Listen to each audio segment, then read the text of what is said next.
I thought I was finished for today, but I have one important message to add here to my friends who are listening today, my non-Jewish friends, that is. That's as follows. I get a lot of mail, a lot of emails from righteous Gentiles who sometimes connect to these classes, and I just like to say the following message. We are going through difficult times here in Israel, and if you look at the situation objectively, as many people have told me, it seems absurd. Hostages have been taken, vicious attacks have been carried out, inhumane, murderous, profane, immoral acts have happened, and yet the world is pretty much silent about what's going on. Was tut sich dort? This means in Yiddish, what is going on here? What is happening? And we can explain this on a number of levels, but I'm going to take one position today. Right? Our sages teach us that before Mashiach comes, in the Messianic Era, which we're in, there's going to be a birur. There's going to be selection. And the Talmud teaches us, right, that the Messiah will only come in a generation, which is completely righteous or completely evil. And the Arizal, the famous Kabbalist, together with the Chavetz Chaim, the famous ethicist and halachicist, they both say the same idea. They ask the following question: how can it be the Messianic days will only manifest themselves in a generation which is completely evil or completely good? Both those seem like impossibilities, right? Completely good, we have a long way to go.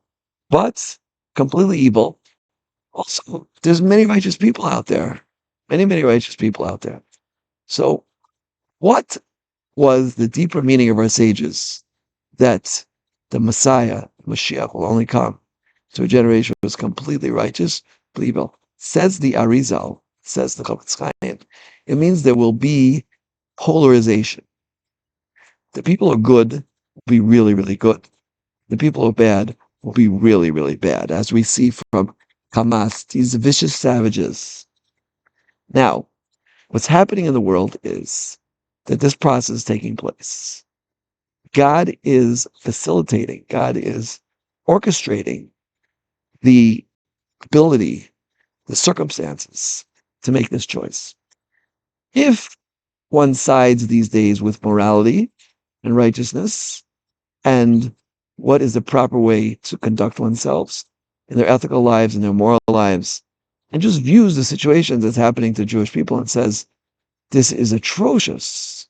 This is barbaric behavior, which the worst savages, the cannibals, look like clergymen compared to what's going on with Hamas. It's terrible. If one takes that outlook, then you're going to the right, which we all know is always the attribute of kindness, and you're siding yourself with the right place. You are a righteous Gentile or Jew, or whatever religion you might be, and you will be rewarded and benefit from the Messianic days. But if you are a Gentile or Jewish even, and you decide to go to the left, decide to go to the left, which is Gvura, which is judgment, and you say, these are oppressed people, and they're just voicing their frustration by chopping people into little pieces and committing the most immoral acts possible. As I heard a speech from one Arab convert describing the Hamas war techniques. Yeah. So then you have decided where you're going to be on the spectrum of the Messianic days. And you have placed yourself, as the Arizal says, in the group who are completely evil. And that means that basically you just forget about any possible salvation that will be offered during the Messianic days because you just blown it. This is what I believe our sages have taught us, Kabbalists, the Talmudists, and others, about what it will be like in the end of days, the Messianic days, and what is happening in front of our eyes. So the choice is yours right now. right? Do you side with the truth or do you side with the sheker? Now, I'm not one to say what the truth is, but I remember reading um, in a book that it wasn't a Jewish book, but it was somebody of moral ethical standards who was teaching in a classroom, and he said, there's such a thing as a conscience, and these what do you call liberated college students said, no, there's no conscience. He said, just be quiet for 1 minute and just think and listen. And they did that, and then they started realizing there is such a thing as a moral conscience. There is something which directs us, right? And that's the truth. The truth directs us that you don't savagely kill people, chop them into pieces, and commit the most immoral acts. This is called falsehood. This is called evil, right? And whoever sides themselves with evil will be included in the evil. And the decree is for evil, which is complete annihilation. There's something called truth. There's something called morality. There's a moral standard. And whoever sides with that, right, will be part of the Messianic process and will have a place in the world to come. Our sages tell us explicitly, right, there's a special place in the world to come for righteous Gentiles, right? And there are some who convert to Judaism. Those are called righteous converts. But a non-Jew is not obligated to convert, right?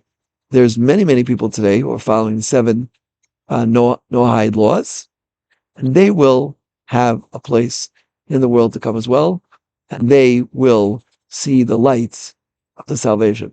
Our sages tell us it's in the Talmud, page 98b in Sanhedrin, I believe, that the light of the redemption will be an incredibly powerful light, many, many more times stronger than the light of day, and the righteous will benefit from it. They'll be invigorated by it, and the evil will be destroyed by it. It will blind them, and the righteous will be warmed up by this very precious, powerful light. So this is my message today, and I appreciate all listeners. And I'm only talking to myself, by the way. I'm not talking to anybody out there. It's just that I get letters from righteous non-Jewish individuals, and I just want to compliment them for their choice, for choosing morality and ethics. I said the other day in a class that I picked up a book by my friend Bobby Herrera. It's called The Gift of Struggle, and it's a wonderful book. It contains many, many powerful ideas. But one of the things which gave me so much pleasure is that it's written in language that I'm able to read without any foul language in it, because I just don't want to read these things. Many books today are filled with foul language, and how you speak affects your whole being, right? If you use words, expletives, foul language, 4-letter words, whatever you want to call them, but that destroys your whole inner being. So I give thanks to Bobby Herrera and all the other righteous non-Jewish individuals who are writing books which strengthen moral ethics and leadership and truth. And I encourage them to continue doing so.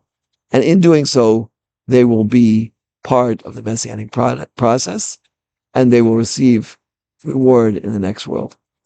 We should all see an end to this bloodshed going on here, and we should usher in Messianic days quickly. Thank you.